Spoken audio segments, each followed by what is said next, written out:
Okay, air compressor going off in the background. This is how I roll most days, so I can function. Louis just got done cutting the grass, and I thought I'd show you the aftermath of crap day and frost day. Here we go. So I have all of these to flip over and hose off. We let the towels dry outside that were on the floor in the grinder room. So those have to be washed now that they're not soaking wet anymore. We have our air hose to keep airing up the tire to the big Hustler mower. This needs a good clean out. This got rinsed. We had to suck some water down so we could get the grinder out. And here's a bag of tomatoes and cucumbers and a couple green tomatoes, which is what will be our dinner.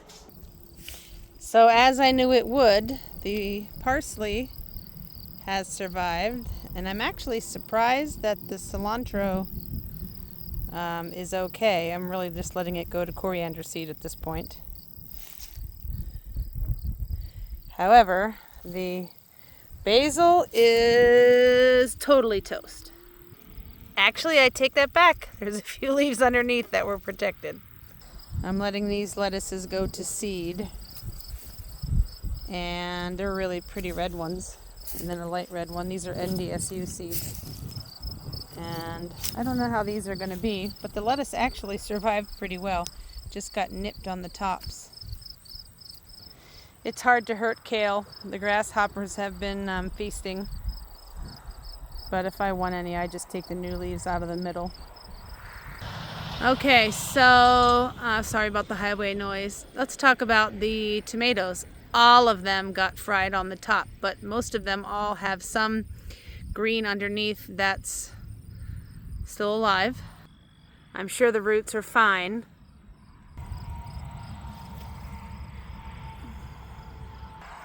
I spent a lot of time today trying to avoid a sunburn because it's nice again. I have just been chopping anything down to the basically above fruit so the fruit can ripen, and anything that's dead. I didn't get to this area yet. I spent a lot of time in the front. So let's see what else we got. So here's a pepper. Partly killed, partly live underneath. Sorry, that's a little blurry. Same thing here with these peppers.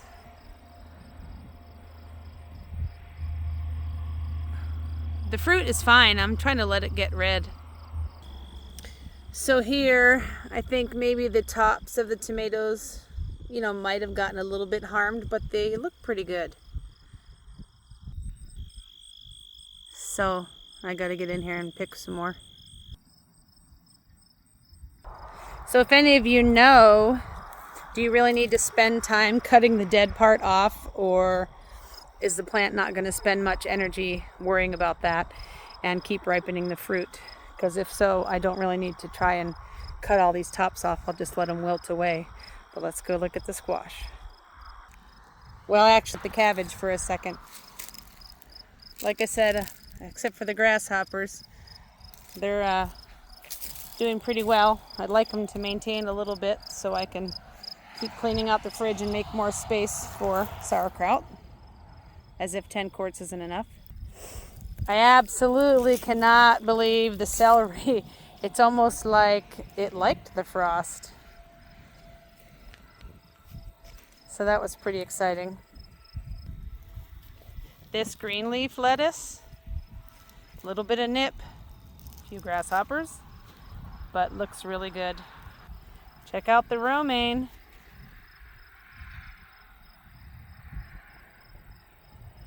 And of course, the golden beets, they did not like it so much. And the red ones are looking great. But I expected that as far as a cold weather crop. All right, here's a look at the bean tops. But underneath, there's pretty good green. I'm sure all the flowers that were up here died. I don't know if any were protected underneath. We'll see.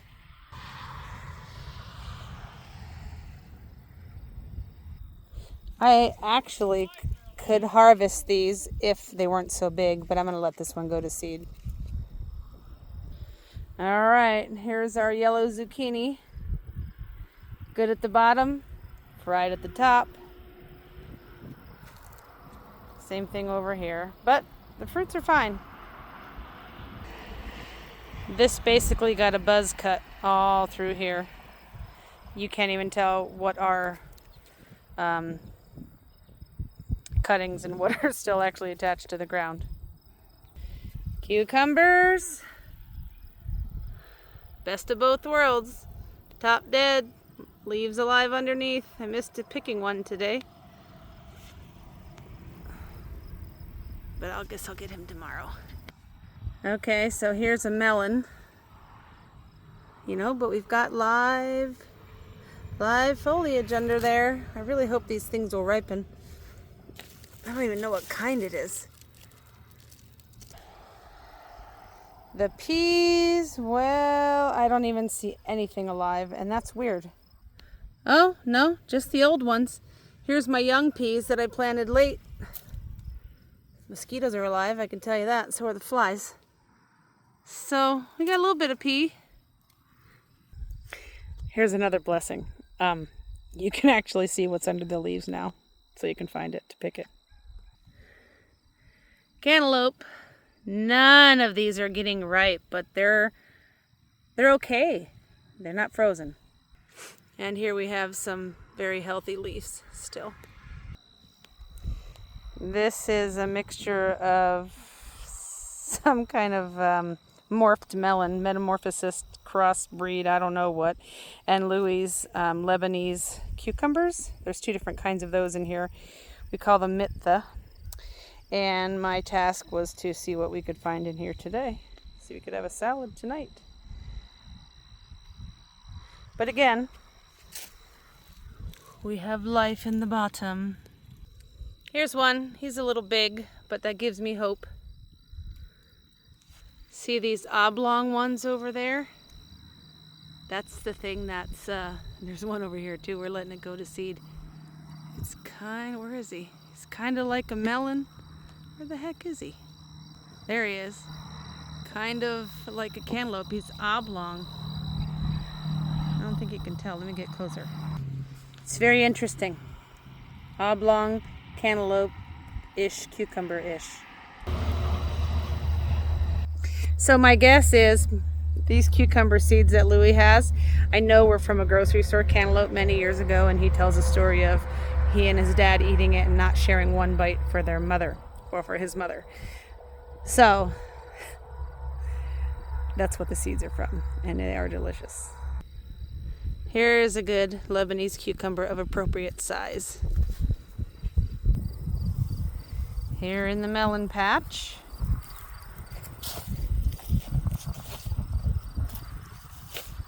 I know I'm shading it a bit. Over there are some cantaloupe, but these, let's see where they are.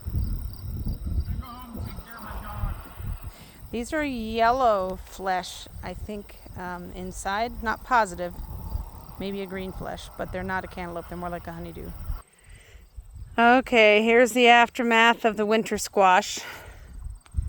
And yes, there are live leaves underneath. There's a huge watermelon in here.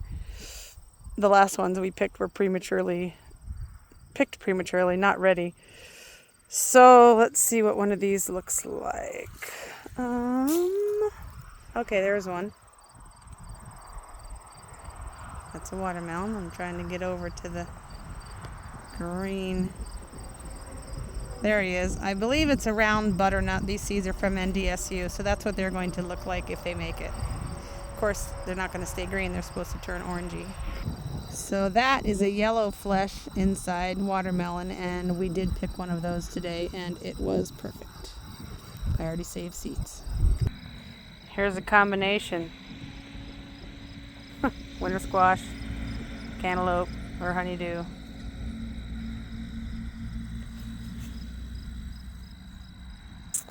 Hope we can eat some soon.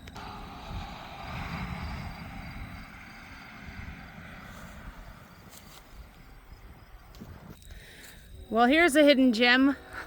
I see all these cucumbers in here and I didn't even know they were down here.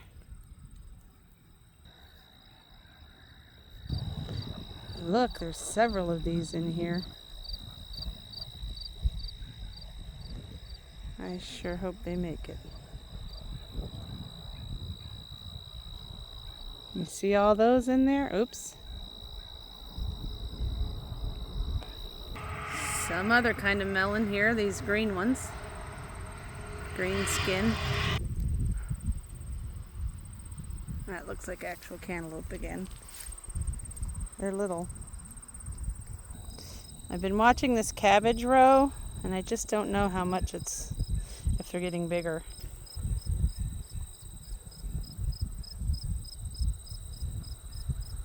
I trimmed up these Brussels sprouts. Some of them, they're not very big. Some of them have these dry husk on the outside, which I don't know if it's going to be able to be peeled off. And one of the last things here, the potatoes, they definitely took a hit on all the leaves, but we know where the plants are and we can dig them. They're pretty safe in the ground. I've got my eye on you. See, they're just not turning brown to come off yet. Same thing here. Come on, you guys. Urgh! Nothing. Nothing. Nothing. And no. All right, now this one has promise because I think the stem is starting to look a little clear. Come on, baby. And that one has a split. If anybody out there knows, how many days am I looking at? I have heard that when this starts to brown, your chances are getting better. Here you go, blood-sucking mosquitoes. So my task was to come get fried green tomatoes. These are small, but I'm willing to sacrifice them. I'm not willing to sacrifice these other ones. Let me show you. These are huge and they're volunteer, and I think they're a yellow tomato that were delicious last year. I'll get a couple of these. Here's one of my eggplants. This one I don't think had any surviving flowers, so this one might be done. No time to put fruit on, enough to ripen. I trimmed this guy already. He's got 3 small fruits on him. And here's one I probably should pick because he's kind of past purple. But it survived. There's another eggplant. So here are the zinnias. Took a pretty hard hit as far as the flowers that were already exposed. And we'll see if these buds will bloom. And last but not least, my favorite flower, Cosmos. I thought all this foliage was going to be just fried, and actually the flowers took a hit, but as long as the weather stays, these other buds should do all right.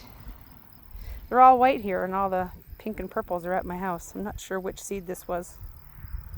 Okay, so I said tonight is going to be fried green tomatoes on biscuits with bacon, no cheese. That's how Louise, shout out to Louise, my Montana neighbor, that's how she has made them for us in the past, because she's an Okie, but she can fry okra. I don't know how she makes it crispy from frozen okra, but kudos to you, Louise. I'll always eat it at your house and not even try. Thanks for watching, everybody. If you stuck it out this far for High Life on the High Line, my YouTube channel, have a great night, everybody.